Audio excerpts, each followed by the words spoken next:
Hello everyone, welcome back to my YouTube channel. Friends, आज मैं आपके लिए मोस्ट इंपॉर्टेंट और सिलेक्टेड क्वेश्चन लेकर आया हूं जो आपके किसी भी कॉम्पिटिटिव एग्जाम के लिए वेरी यूज़फुल होने वाली है। इसलिए वीडियो के एंड तक जरूर बने रहिएगा। तो चलिए आज की क्लास को शुरू करते हैं। आज की इस क्लास में पहला सवाल है हमारा, निम्नलिखित में से कौन भारतीय संविधान के प्रारूपण के लिए जिम्मेदार संविधान का सभा का हिस्सा नहीं था। यानी निम्न में से कौन व्यक्ति है जो संविधान के प्रारूपण के लिए जिम्मेदार संविधान सभा का हिस्सा नहीं था, जिसके सही आंसर हो जाएंगे महात्मा गांधी। महात्मा गांधी जो थे प्रारूपण के लिए जिम्मेदार नहीं था। अगर बात करें फ्रेंड्स, जवाहरलाल नेहरू जो थे, जवाहरलाल नेहरू संघ समिति के अध्यक्ष थे। संघ समिति के अध्यक्ष कौन थे? जवाहरलाल नेहरू थे। और सरदार वल्लभ भाई पटेल जो थे ये प्रांतीय समिति के अध्यक्ष थे। प्रांतों को एक जगह में शामिल करने की अध्यक्षता किसने की थी? सरदार वल्लभ भाई पटेल ने। और बी आर अम्बेडकर जो थे, बी आर अम्बेडकर प्रारूप समिति के अध्यक्ष थे। यानी संविधान की जो प्रति यानी प्रारूपण का तैयार किया गया था उसकी अध्यक्षता किया था डॉक्टर भीमराव अम्बेडकर ने। ध्यान रखना है, जवाहरलाल नेहरू जो थे संघ समिति के अध्यक्ष थे, सरदार वल्लभ भाई पटेल प्रांतीय समिति के अध्यक्ष थे और बी आर अम्बेडकर प्रारूप समिति के अध्यक्ष थे। ध्यान रखना है। नेक्स्ट क्वेश्चन है हमारा, नेक्स्ट दूसरा क्वेश्चन है, सोमनाथ मंदिर किस राज्य के तट पर अवस्थित है? सोमनाथ मंदिर जो काफ़ी प्रसिद्ध है मंदिर, सोमनाथ मंदिर किस राज्य के तट पर अवस्थित है, यानी किस राज्य में अवस्थित है? इसके सही आंसर हो जाएंगे सोमनाथ मंदिर जो है ये गुजरात में अवस्थित है। कहाँ याद रखना है फ्रेंड्स? गुजरात में अवस्थित है। अगर बात करें फ्रेंड्स सोमनाथ मंदिर को एक प्रसिद्ध शासक जो लूटते हैं तो किसने लूटा था सबसे पहले? तो महमूद गजनी ने लूटा था। किसने लूटा था? महमूद गजनी ने लूटा था। ध्यान रखना है, सोमनाथ मंदिर को लूटा था महमूद गजनी ने। और कब लूटा था? तो ध्यान रखना है 1025 ईस्वी में लूटा था। कब लूटा था महमूद गजनी ने सोमनाथ मंदिर को? 1025 ईस्वी में लूटा था। अगर बात करें फ्रेंड्स महाराष्ट्र में एक प्रसिद्ध क्या है? एलोरा की गुफा अवस्थित है महाराष्ट्र में। ध्यान रखना है, एक एलोरा की गुफा जो काफ़ी प्रसिद्ध गुफा है, एलोरा की गुफा कहाँ स्थित है? महाराष्ट्र में स्थित है। ध्यान रखना है। और अगर बात करें फ्रेंड्स तमिलनाडु की, तो तमिलनाडु में एक काफ़ी प्रचलित मंदिर अवस्थित है, मीनाक्षी मंदिर। ध्यान रखना है, तमिलनाडु राज्य का प्रसिद्ध मंदिर है मीनाक्षी मंदिर जो मदुरई में अवस्थित है। मदुरई तमिलनाडु के अंतर्गत आते हैं। ध्यान रखना है, मीनाक्षी मंदिर कहाँ स्थित है? तमिलनाडु में अवस्थित है। और सोमनाथ मंदिर कहाँ स्थित है? गुजरात में अवस्थित है। ध्यान रखना है। नेक्स्ट क्वेश्चन है हमारा, नॉकडाउन और नॉकआउट किस खेल से जुड़े हुए शब्द हैं? नॉकडाउन और नॉकआउट किस खेल से जुड़े हुए शब्द हैं? तो इसके सही आंसर हो जाएंगे बॉक्सिंग। सही आंसर हो जाएंगे बॉक्सिंग। नॉकआउट और नॉकडाउन किस खेल से जुड़े हुए शब्द हैं? तो ध्यान रखना है बॉक्सिंग खेल से संबंधित है। अगर ध्यान रखना है फ्रेंड्स की हॉकी जो है ये भारत का राष्ट्रीय खेल है। भारत साथ ही पाकिस्तान का भी राष्ट्रीय खेल है। अगर हॉकी की बात करें फ्रेंड्स तो हॉकी से संबंधित कई सारे शब्द एग्जाम में सवाल पूछ लिए जाते हैं कि निम्न में से कौन से शब्द हॉकी से संबंधित है। तो ध्यान रखना है हॉकी से कुछ शब्द ध्यान रखना है। रेफरी जो है ये हॉकी से संबंधित है। उसके बाद पेनाल्टी जो है ये हॉकी से संबंधित है। उसके बाद शूटिंग जो है ये भी हॉकी से संबंधित है। और रोल ऑन जो है ये भी हॉकी से संबंधित है। ध्यान रखना है फ्रेंड्स, हॉकी जो है भारत का राष्ट्रीय खेल है, इसी से संबंधित जुड़े हुए शब्दावली पूछ लिए जाते हैं। तो ध्यान रखना है, एक हो जाएंगे रेफरी, एक हो जाएंगे पेनाल्टी, एक हो जाएंगे शूटिंग और एक हो जाएंगे रोल ऑन। ध्यान रखना है। और जो नॉकआउट और नॉकडाउन किस खेल से जुड़े हुए शब्द हैं, इसके सही आंसर हो जाएंगे बॉक्सिंग। नेक्स्ट क्वेश्चन है हमारा, शिवाजी पर पेशवाओं की विजय के बाद मराठा साम्राज्य की राजधानी बन गई थी।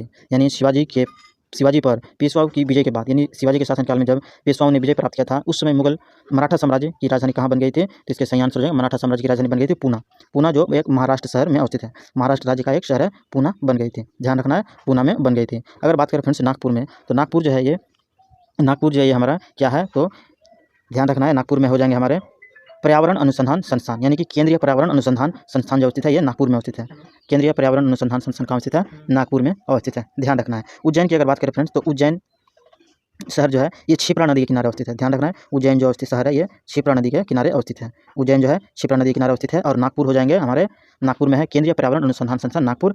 और शिवाजी पर पेशवाओं की विजय के बाद मराठा साम्राज्य की राजधानी बन गई थी पूना। नेक्स्ट क्वेश्चन है हमारा, कौन सी प्रक्रिया जड़ों से पत्तियों तक पानी और खनिजों के अवशोषण और ऊपरी मुखी गति में मदद करती है? यानी एक पेड़ पौधे में जो पानी के ऊपरी वहन होते हैं यानी अवशोषण और ऊपरी मुखी यानी ऊपर की ओर जो गतित करते हैं, तो किसकी मदद से होते हैं? तो इसके सही आंसर है वाष्प उत्सर्जन, यानी ट्रांसफॉर्मेशन। वाष्प उत्सर्जन की वजह से इस तरह की खनिज और पानी का वहन होता है। ध्यान रखना है, वाष्प उत्सर्जन की वजह से। अगर बात करें फ्रेंड्स संघनन जो है ये गैसों का द्रव्य में बदलना संघनन कहता है। गैसों का द्रव्य में बदलना क्या कहलाता है? संघनन कहलाता है। ध्यान रखना है, गैसों का द्रव्य में बदलना संघनन कहलाता है। नेक्स्ट क्वेश्चन है हमारा, जलियांवाला बाग नरसंहार के लिए कौन सा ब्रिटिश अधिकारी जिम्मेदार था? जलियांवाला बाग की जो घटना हुई थी तो इसे किस अंग्रेज अधिकारी यानी ब्रिटिश अधिकारी ने अंजाम दिया था फ्रेंड्स? तो इसके सही आंसर हो जाएंगे जनरल डायर ने इस घटना को अंजाम दिया था। जनरल डायर जो उस समय के गवर्नर रहा करते थे। जलियांवाला बाग हत्याकांड की अगर बात करें फ्रेंड्स, ये घटना कब हुई थी? 13 अप्रैल 1919 को हुई थी। 13 अप्रैल 1919 ईस्वी को हुई थी। और कहाँ पे हुई थी? तो अमृतसर में हुई थी। और इस घटना की जो जानकारी दी थी तो इसमें एक भारतीय ने जानकारी दी थी कि इस जगह पे अमृतसर पे बैठक हो रही है। इनमें से जो जानकारी दी थी तो हंसराज नामक भारतीय ने इस घटना की जानकारी दी थी इसे जनरल डायर को, और उसी ने अंधाधुंध गोली चला दी थी। ध्यान रखना है, जलियांवाला बाग नरसंहार के लिए कौन से भारतीय थे जिसने इस घटना की जानकारी दी थी यानी बैठक की जानकारी दी थी? तो उसके आंसर हो जाएंगे हंसराज नामक भारतीय ने। और इसके बदले में गांधी जी असंतुष्ट होकर क्या करते हैं? केसर हिंद की उपाधि लौटा देते हैं। गांधी जो है केसर हिंद की उपाधि लौटा देते हैं। और रविन्द्रनाथ टैगोर जो थे उस समय उसने सर की उपाधि लौटा दी थी। ध्यान रखना है, जलियांवाला बाग हत्याकांड के दौरान सर की उपाधि किसने लौटा दी थी? तो रविन्द्रनाथ टैगोर ने। नेक्स्ट क्वेश्चन है हमारा, मानव पेशी कोशिकाओं में ऑक्सीजन के अभाव में ग्लूकोज के विखंडन से किस रासायनिक यौगिक का निर्माण होता है? हमारे शरीर में जब ऑक्सीजन की कमी होती है तो ग्लूकोज के विखंडन से किस रासायनिक यौगिक का निर्माण होते हैं? इसके सही आंसर हो जाएंगे लैक्टिक अम्ल का निर्माण होते हैं। और लैक्टिक अम्ल के निर्माण होने की वजह से ही शरीर में थकान का महसूस होता है। यानी कोई अगर देखते होंगे कि कोई अगर धावक जो है तो दौड़ने के दौरान उसके शरीर में ऑक्सीजन की कमी होती है, और उसी कमी होने की वजह से ग्लूकोज के विखंडन से रासायनिक यौगिक के दौरान किसका निर्माण होते हैं? और लैक्टिक अम्ल के निर्माण होते हैं, और इसी के माध्यम से शरीर में पैर हाथ में दर्द का अनुभव होते हैं। ध्यान रखना है लैक्टिक अम्ल के वजह से। सवाल इस तरह भी पूछते हैं फ्रेंड्स कि शरीर में पैर हाथ में दौड़ने के बाद थकान की महसूस होती है तो किस अम्ल के जमाव के कारण? उसका आंसर हो जाएंगे लैक्टिक अम्ल के जमाव के कारण। अगर बात करें फ्रेंड्स मेथनॉल की अगर बात करें तो मेथनॉल के फॉर्मूला हो जाएंगे CH2OH, सॉरी फ्रेंड्स CH3OH, इसके फॉर्मूला हो जाएंगे। मेथनॉल के फॉर्मूला हो जाएंगे CH3OH, और एथेनॉल की बात फॉर्मूला हो जाएंगे C2H5OH, इसके फॉर्मूला हो जाएंगे एथेनॉल के। और कार्बन डाइऑक्साइड की अगर बात करें तो जो ऑक्सीजन लेने के बाद हम लोग कार्बन डाइऑक्साइड छोड़ते हैं श्वसन के दौरान, तो कार्बन डाइऑक्साइड के फॉर्मूला हो जाएंगे CO2। ध्यान रखना है CO2, और CO2 है जो फ्रेंड्स एक अम्लीय गैस है। ध्यान रखना है CO2 गैस जो है अम्लीय गैस है। नेक्स्ट क्वेश्चन है हमारा, कांग्रेस के किस अधिवेशन में असहयोग आंदोलन को अपनाया गया था? ध्यान रखना है कांग्रेस के किस अधिवेशन में असहयोग आंदोलन जो होते हैं 1920 से 22 ईस्वी में, तो कब अपनाया गया था? किस अधिवेशन में अपनाया गया था? तो इसका आंसर हो जाएगा नागपुर अधिवेशन में 1920 ईस्वी में। नागपुर अधिवेशन में 1920 ईस्वी में इसे अपनाया गया था। ध्यान रखना है नागपुर अधिवेशन में 1920 में अपनाया गया था। अगर बात करें फ्रेंड्स कांग्रेस का पहली अधिवेशन कहाँ हुई थी? तो बम्बई में हुई थी। ध्यान रखना है कांग्रेस का पहला अधिवेशन बम्बई में हुई थी, और कब हुई थी? 1850 ईस्वी में हुई थी। कब हुई थी? 1850 ईस्वी में बम्बई में हुई थी। और इसकी अध्यक्षता किसने की थी? यानी कि कांग्रेस कमेटी की पहली अधिवेशन जो हुए थे इसकी पहली अध्यक्षता किसने की थी? तो व्योमेश चंद्र बनर्जी ने की थी। ध्यान रखना है व्योमेश चंद्र बनर्जी ने की थी। नेक्स्ट क्वेश्चन है हमारा, निम्न में से कौन सी पुस्तक ज्योतिबा फुले द्वारा लिखी गई है? ज्योतिबा फुले द्वारा लिखी गई है तो इसका सही आंसर है गुलामगिरी पुस्तक जो है ये ज्योतिबा फुले द्वारा लिखी गई है। अगर बात करें फ्रेंड्स विंग्स ऑफ फायर किसके द्वारा लिखी गई है? तो डॉक्टर APJ अब्दुल कलाम के द्वारा लिखी गई है। डॉक्टर APJ अब्दुल कलाम के द्वारा लिखी है विंग्स ऑफ फायर। और अगर बात करें माई एक्सपेरिमेंट विथ टूथ इसके लेखक हो जाएंगे गांधी जी द्वारा इसके पुस्तक को लिखे गए थे। माई एक्सपेरिमेंट विथ टूथ के लेखक हो जाएंगे महात्मा गांधी। और डिस्कवरी ऑफ इंडिया की अगर बात करें फ्रेंड्स, डिस्कवरी ऑफ इंडिया के लेखक हो जाएंगे नेहरू, जो भारत के पहले प्रधानमंत्री बने थे, नेहरू हो जाएंगे इसके राइटर हो जाएंगे। डिस्कवरी ऑफ इंडिया के लेखक हो जाएंगे पंडित जवाहरलाल नेहरू। नेक्स्ट क्वेश्चन है हमारा, भारत के किस क्षेत्र में शुष्क मृदा पाई जाती है?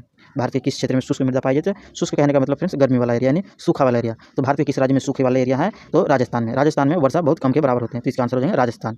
शुष्क मृदा पाई जाती है कहाँ पे? राजस्थान में। अगर बात करें फ्रेंड्स गंगा के मैदान में कौन सी मृदा पाई जाती है? तो इसके किनारे हो जाएंगे जलोढ़ मृदा। गंगा के किनारे हो जाएंगे जलोढ़ मृदा और कछारी मृदा। गंगा मैदान के किनारे हो जाएंगे जलोढ़ मृदा या फिर कछारी मृदा। छोटा नागपुर पठार की अगर बात करें फ्रेंड्स तो छोटा नागपुर पठार में हो जाएंगे लाल मिट्टी। छोटा नागपुर पठार में हो जाएंगे लाल मिट्टी जो झारखंड राज्य में अवस्थित है।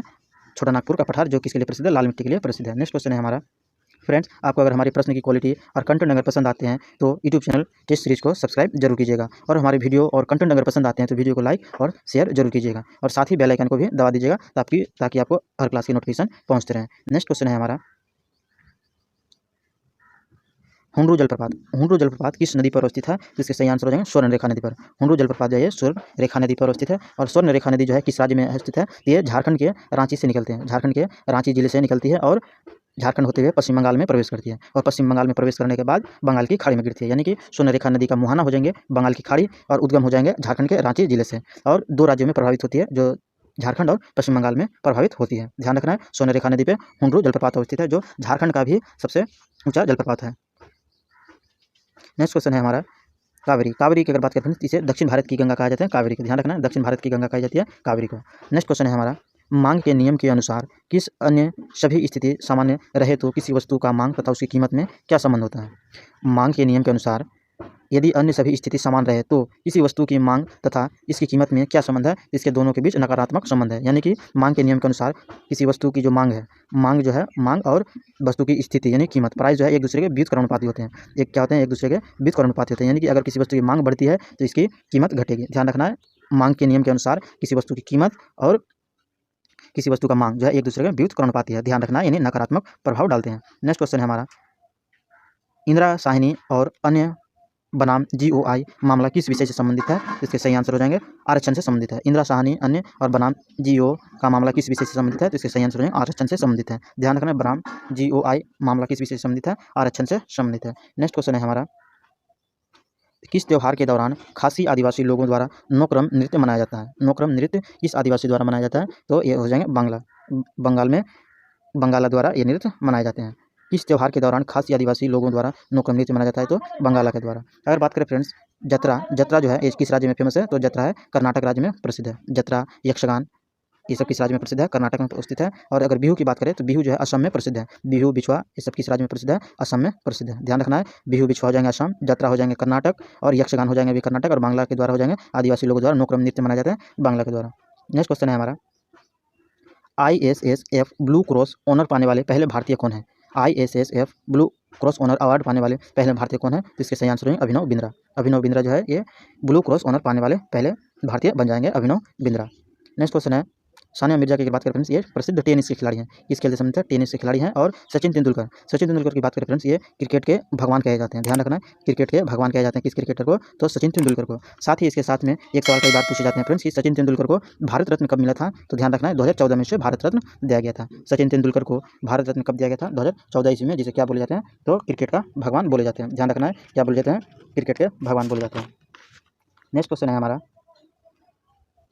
किसकी स्वीकृति यानी यहाँ जैसे किसकी स्वीकृति प्राप्त होने के बाद ही संसद द्वारा पारित कोई अधिनियम कानून बनता है? तो इसके सही आंसर हो जाएंगे राष्ट्रपति। यानी किसी भी बिल अगर पास होते हैं संसद में तो किसके अधिनियम के बाद कानून बनता है? यानी जब तक राष्ट्रपति उसमें सिग्नेचर नहीं कर देते हैं तब तक वे क्या कानून नहीं बनते हैं। तो राष्ट्रपति आखिरी जिम्मेदार जो होते हैं राष्ट्रपति होते हैं किसी भी कानून को पारित करने के लिए।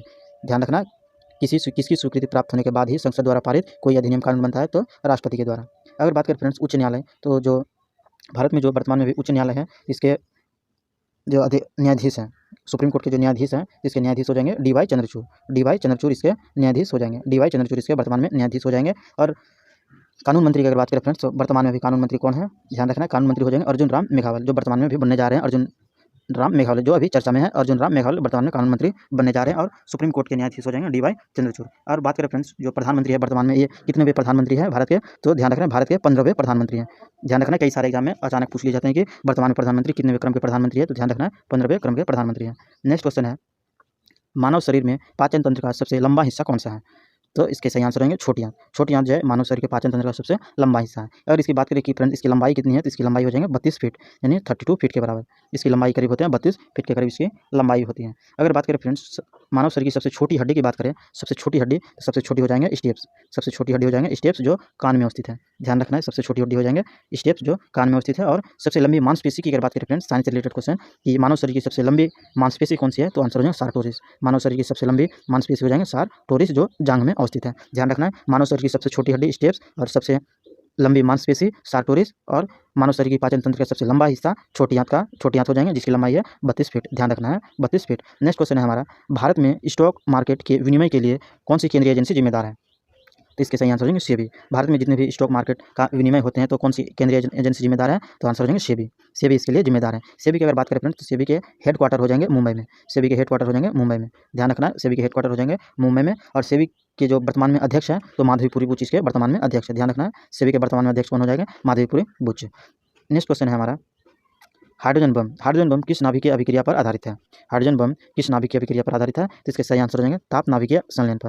हाइड्रोजन बम जो है ये संलयन प्रक्रिया पर आधारित है। जबकि अगर बोले परमाणु बम किस सिद्धांत पर आधारित है? तो परमाणु बम जो है ये विखंडन के सिद्धांत पर आधारित है। तापीय नाभिकीय विखंडन पर हो जाएंगे परमाणु बम हो जाएंगे नाभिकीय विखंडन पर, जबकि हाइड्रोजन बम हो जाएंगे संलयन पर।